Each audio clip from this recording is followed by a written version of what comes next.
Bom, pessoal, começando mais um vídeo aqui no canal e hoje vamos falar sobre Otelo, o Mouro de Veneza, de William Shakespeare, dando continuidade à nossa viagem pelo Reino Unido. Será que o que acontece aqui na peça e que William Shakespeare retratava lá nos anos de 1603 pode acontecer na nossa vida ainda? Fique aí e você vai comigo explorar a natureza humana por meio de Otelo.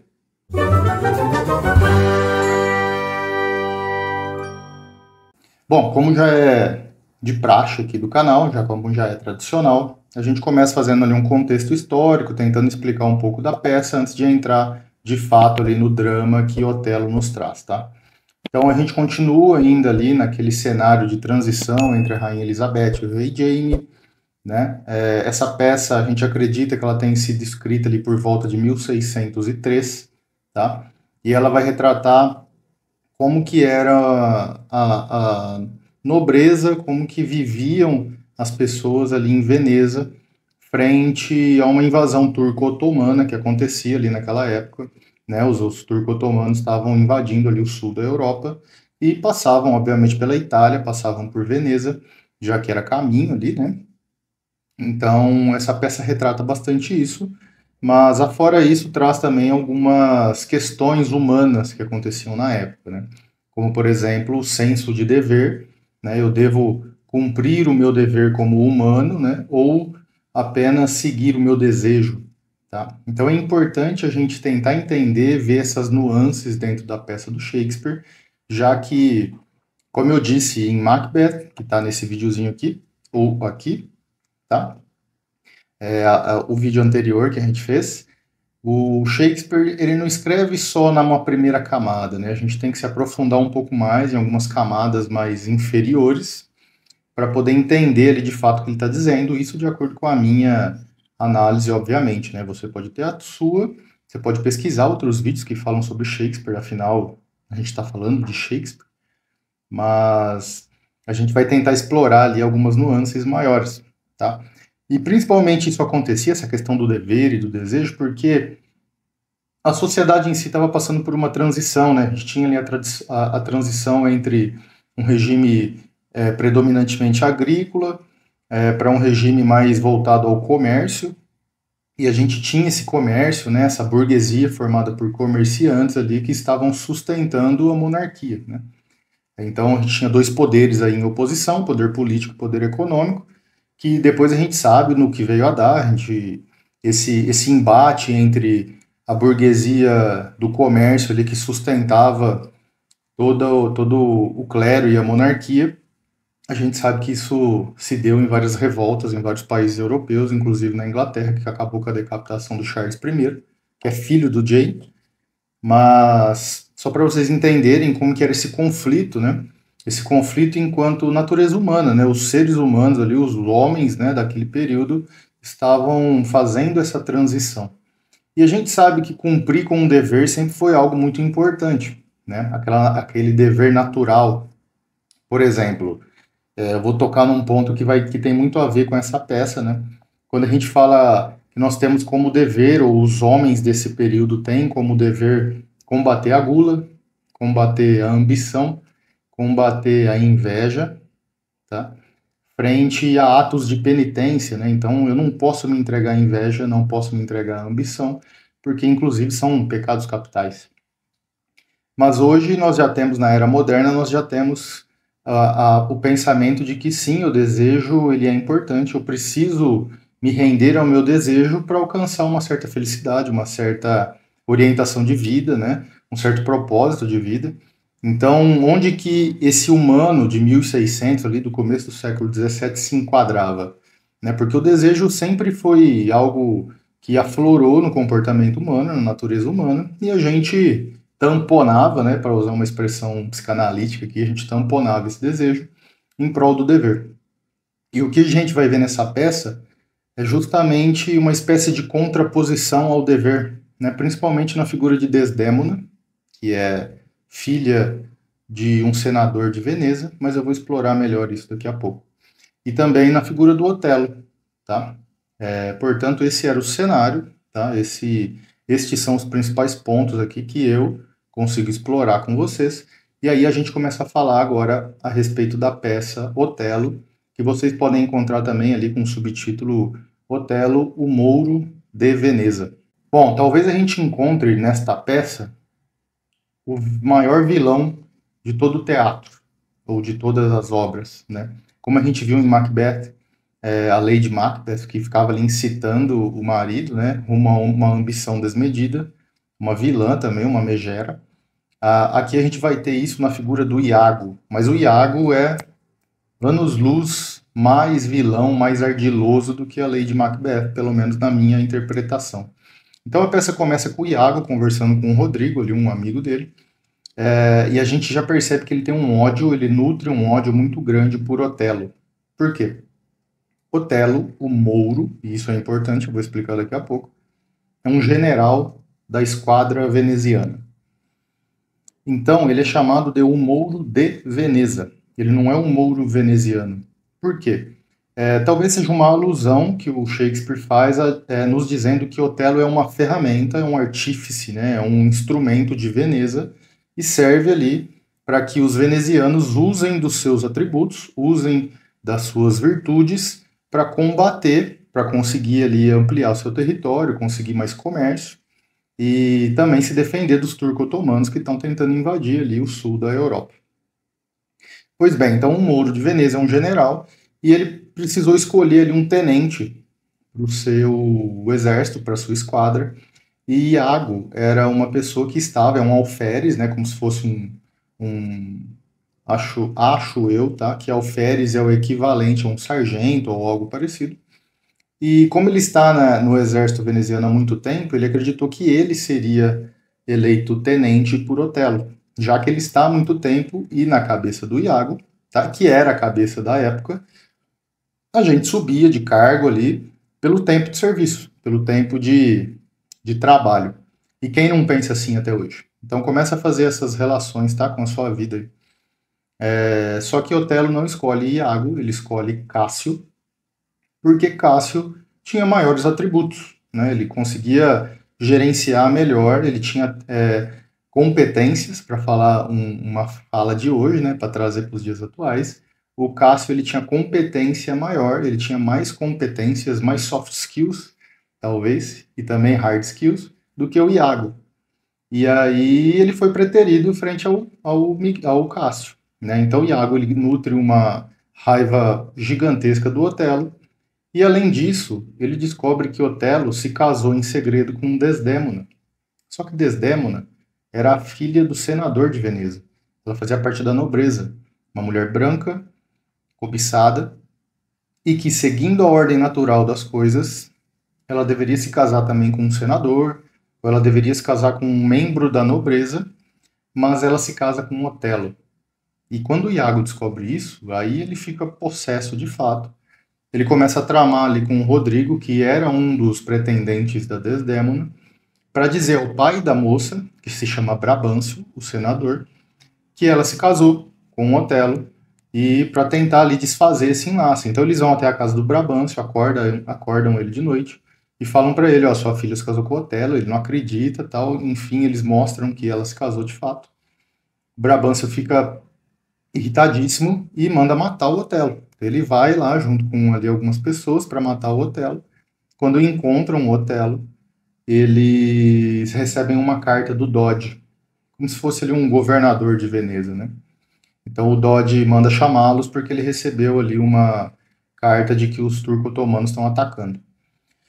Bem na hora desse embate, dessa briga, eles vão ali até o Dodge, né? E lá, quando eles estão em reunião, o Brabâncio acaba alegando que o Otelo se casou com a filha dele, com a Desdémona, por meio de feitiçaria, tá? Por quê? O que é importante a gente entender aqui? Não é natural que a Desdémona se casasse com o Otelo, pelo que eu disse agora há pouco. A única coisa que corroborava com essa decisão da moça é que ela tenha sido enfeitiçada, que ela tenha sido alvo de bruxaria. Por quê? Otelo é um mouro. Mouro é uma pessoa ali do norte da África, um negro, uma pessoa que não pertence aos altos círculos sociais de Veneza, não é da nobreza, e logo não é natural que ele se case com Desdémona. e que Desdémona o tem escolhido como marido. Só podia ser alvo de feitiçaria. E nisso a gente já vê como que era o pensamento da época. Então, se ele era um mouro, um africano, ele não fazia parte da civilização, né? A gente sabe disso. E se ele não fazia parte da civilização, óbvio que ele era um pagão. Se ele era um pagão, ele usava de bruxaria. E se ele usava de bruxaria, aí é importante, ele falava com um lado negro da coisa, um lado negro da força, né? Ali no Star Wars. Então, ele estava indo contra a santidade do Duque, do Dodge, ou a própria santidade dos reis, né? Já que a gente sabia que os reis, ali, os governantes, eram os enviados por Deus, né? Aquelas pessoas que tinham a ponte com o divino. Então, tudo isso era o pensamento da época, e ao dizer isso, o Brabantio já está dizendo que Otelo usou de bruxaria, óbvio, que a Desdémona não ia se casar com ele. Só que ele usa ali do seu poder de oratória, ele diz que realmente se casou com ela por amor. Nesse momento, mandam chamar Desdémona e ela corrobora ali com a fala do Otelo. Ela diz que sim, ela se casou com ele por amor, né? E eles ali têm um momento ali de realmente essa fala, né? Que mostra que eles realmente se amam, são apaixonados. Só que o Otelo era tido em grande conta ali pelo Dodge, né? Porque ele era realmente uma pessoa muito virtuosa. Ele fazia o que fazia por ser necessário, né? Então, ele de fato não esperava as coisas acontecer. Ele era uma pessoa que ia ao embate, lutava, tanto que ele tinha cicatrizes, né? E a Desdémona, nesse momento, ela diz, inclusive, né? Que ela é apaixonada por ele, pelo que ele é. E aí a gente tem um ponto importante, porque a Desdémona, ela deixa claro ali, não explicitamente, mas a gente pode fazer essa interpretação, que ela é apaixonada pela virtuosidade do Otelo. Enquanto a nobreza fica sentada só usando, né, do bom e do melhor, Otelo é uma pessoa virtuosa, não espera o seu destino acontecer, mas sim o faz acontecer. E não à toa ele chegou a ser ali o general da esquadra de Veneza. E isso brilha os olhos da moça, né? Ela não quer um borra-botas que fique esperando as coisas acontecer, só usufruindo do trabalho dos outros. Ela quer alguém que de fato brigue pela sua vida, brigue pelo seu destino, lute, batalhe e que de fato seja um virtuoso, né? A gente lembra até de Maquiavel aqui, né? Quando a gente fala do príncipe, né? A gente está falando da virtude frente à fortuna, né? E é mais ou menos isso que eu interpreto nesse ponto. Só que nem Otelo vai acreditar nisso mais para frente. E aí tem um ponto importante nesse julgamento, né, nessa conversa, porque na página 37 dessa versão aqui, quando o Dodge dá por encerrada a discussão e fala, ó, você precisa ir até o Chipre, porque a força otomana está indo até lá, então, Otelo, você precisa nos defender, pegue o navio e parta. E aí o pai da Desdémona fala isso para o Otelo. Mantenha Desdémona sob suas vistas, Mouro, se é que tem olhos para enxergar. Ela enganou o próprio pai e pode vir a fazer o mesmo com você. Então aí ele planta uma sementinha de que, olha, se ela me enganou, ela pode enganar você também. Então mantenha ela nas suas vistas, porque a coisa pode ficar feia pro seu lado. Ela pode te trair.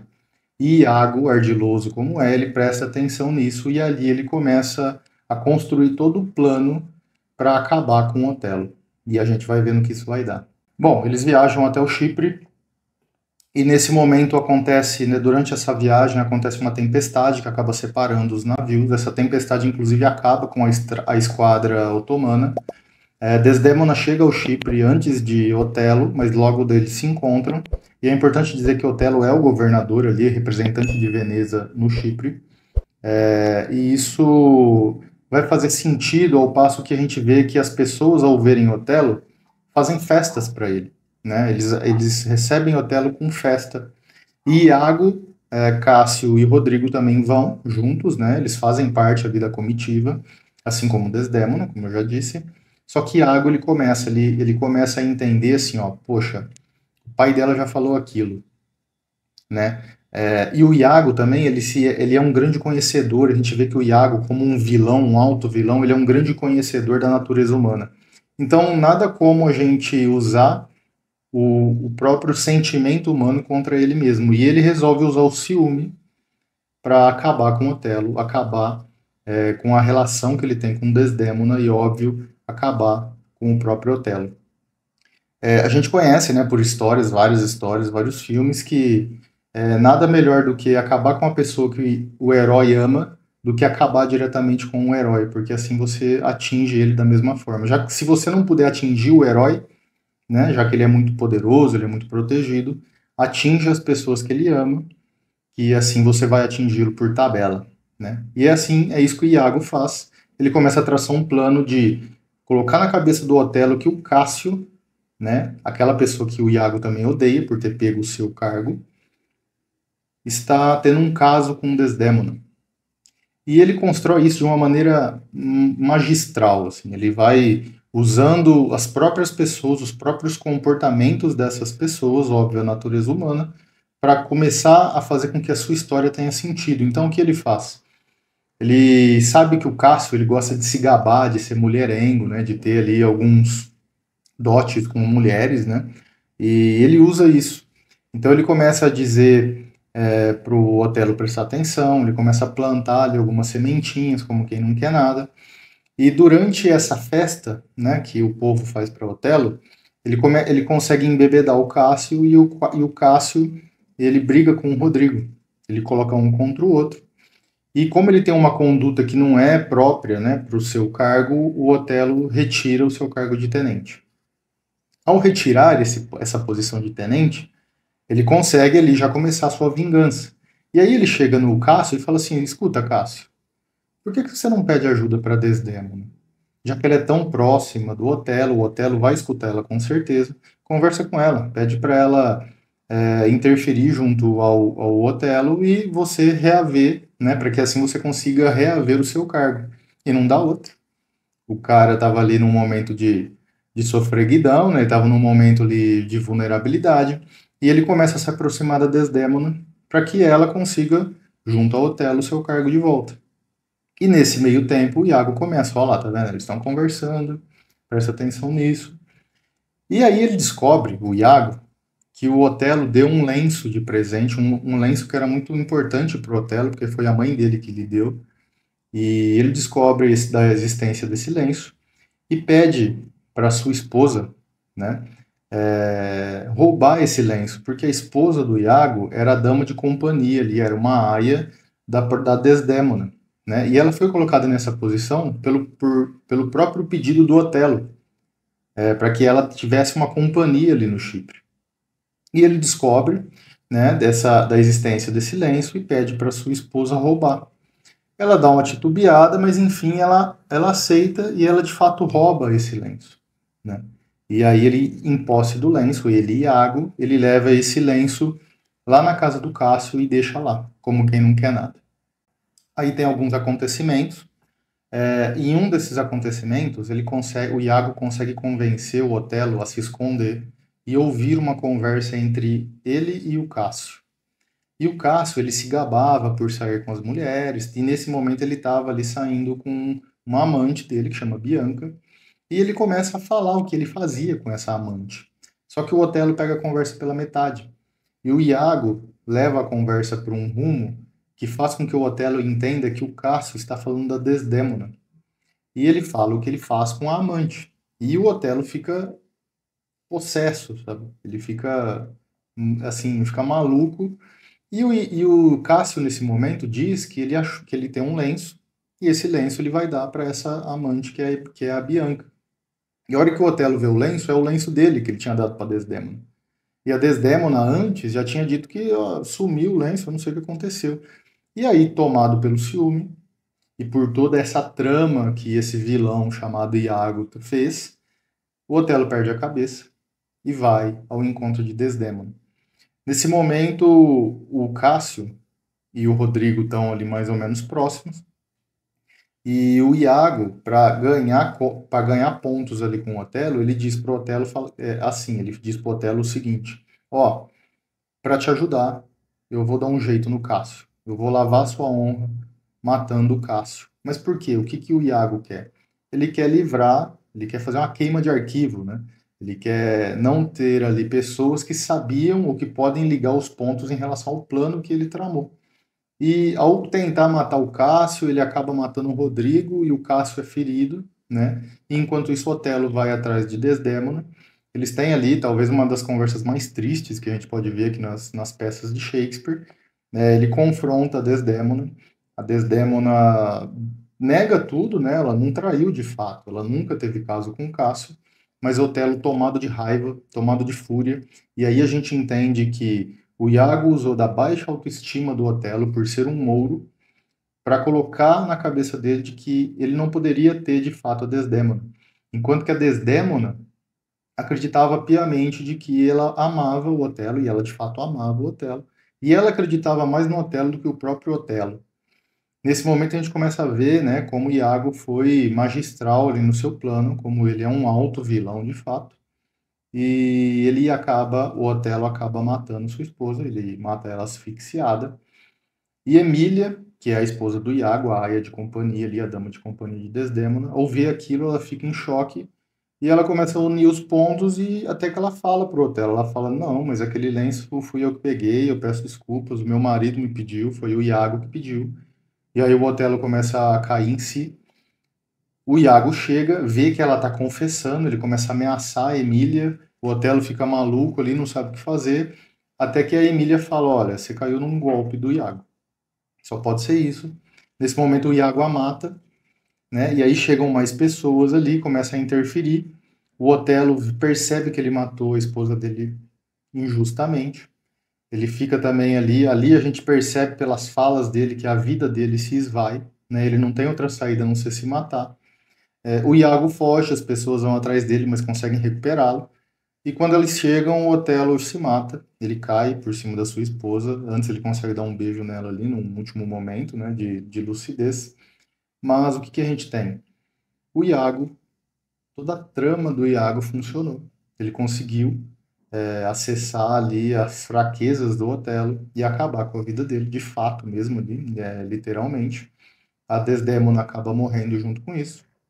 Nós temos a descoberta de toda a trama do vilão, mas nesse momento nada mais importa porque o estrago está feito. Né? As coisas estão acabadas. Otelo, o nobre ali, o grande general veneziano, né, o Mouro de Veneza, acaba morto, assim como sua esposa e também a esposa do Iago. O que Shakespeare quer nos dizer com isso? É que os bons também morrem, né? Assim era a vida, c'est la vie. Nem sempre os bons sobrevivem. Os bons, até tem a frase, né, de os jovens morrem cedo, os bons morrem cedo. E Shakespeare mostra isso através da tirania, através da vilania de Iago, que sem dúvida nenhuma é um dos maiores vilões de Shakespeare e talvez da literatura mundial. E o que ele usa, né, o que Iago usa para isso? Ele usa da inveja. Quem aí nunca viu alguém invejoso, né? E usa do ciúme. Que sentimento mais natural é o ciúme, né? Quem nunca teve ciúme que atire a primeira pedra. Mas ele eleva isso a níveis hiperbólicos ali, exorbitantes, e usa da própria baixa autoestima do Otelo como um mouro para acabar com a vida dele, acabar com o relacionamento. Ele imaginava que assim ele conseguiria ali a posição, e isso ele não conseguiu, mas ele é descoberto, ele consegue todo o seu plano ali, ele consegue executar todo o seu plano, mas não importa, o estrago está feito, ele é preso, algumas coisas mais acontecem, eu não vou contar tudo, vocês podem ler, assistir, tem vários filmes. Essa versão é bastante interessante, é da LPM, faz parte daqueles clássicos da LPM. É traduzido pela Beatriz Viegas Faria, inclusive ela ganhou o prêmio por essa tradução. E eu gosto muito dessa peça porque tudo o que acontece aqui, em relação aos sentimentos, é algo que é inerente à nossa existência, é inerente à nossa vida, e com certeza acontece hoje, né? Quem nunca se sentiu preterido ao não conseguir um cargo? Quem nunca teve inveja de alguém? Né? Quem nunca sentiu ciúmes? É óbvio que a normalidade nos impede de fazer, ainda bem, o que o Iago faz aqui. Mas quem nunca teve esses sentimentos e tem até hoje? Então, o interessante de ler essa peça é tentar fazer a contraposição, né, ou a comparação do que você faria no caso do Otelo, no caso da Desdémona, ou no caso do próprio Iago. Eu me arrisco a dizer que o protagonista dessa peça é o Iago e o antagonista é o Otelo. Porque apesar de ser um vilão, a gente começa a admirar toda a arquitetura do plano, como ele usa as pessoas contra elas mesmas, como ele consegue observar o que acontece à sua volta e usar isso a seu favor. Enquanto que os demais, apesar de nobres, né, como os próprios nobres de Veneza, ou como o alto general Otelo, caem na sua trama e acabam com suas próprias vidas. Então, é uma peça que vale a pena ser lida, tá? Tá no meu top 3 ali também, junto com Macbeth. Falta só uma peça para fazer esse top 3, quem sabe a gente fale sobre ela ainda. Isso aí eu vou manter em segredo. E espero que você tenha gostado, espero que você goste de ler Otelo, porque vale muito a pena, tá? Essa versão é muito boa, essa tradução é muito boa, embora tenha outras, eu vou tentar colocar aqui na descrição. E espero de fato que você leia, porque Shakespeare, para quem é amante de literatura, mesmo para quem não é, deveria ser algo fundamental na vida de todo mundo, porque, como eu disse, ele fala sobre a nossa própria natureza, mesmo travestido de outras coisas, né? Então, espero que você leia, tá? Espero que você tenha gostado do vídeo também. Deixa aí o seu curtir, o seu famoso like, né? Se inscreva se não for inscrito, compartilhe com seus amigos. Deixe também nos comentários o que achou, o que faria de diferente, se eu posso melhorar em algo, tá? Deixa também aí se você quer que eu fale de outras peças do Shakespeare, se você quer que eu traga para cá, né? Para a gente colocar no nosso hall aqui, na nossa lista de leitura, e assim poder fazer essas resenhas sobre as peças que você mais gosta. Por enquanto eu fico por aqui. Eduardo Cassago, um amante de William Shakespeare, viajando do nada a lugar nenhum nesse pálido ponto azul. Fui.